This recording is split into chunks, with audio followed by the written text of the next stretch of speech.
Thank you very much. I've heard several times that this is not a budget bill, and technically it isn't, but the bills that set tax policy in this body impact the budgets that JFAC sets. House Rev and Tax and JFAC are like conjoined twins sharing a common circulatory system. You can't separate them as much as one might like to do so. I support helping working Idahoans. I support helping seniors, but not if helping them with one hand hurts them with the other.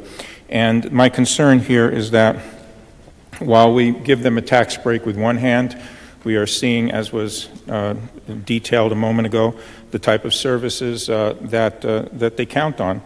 I think a prudent, conservative person would have to reasonably conclude that there's just too much uncertainty at this time to reduce state revenue by $1.5 to $2 billion over the next 10 years. So for that reason, at this point, I cannot support this fiscal decision. Thank you. You know, it's interesting, not too often will I look back at my colleagues on the other side of the aisle and quote one of their presidents. But John F. Kennedy, when he talked about taxes, he said that one of the single largest barriers to full employment was higher taxes.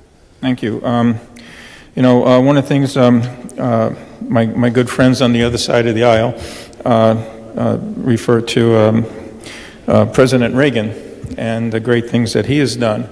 And I just want to point out that President Reagan signed 11 tax increases into law during his term in office.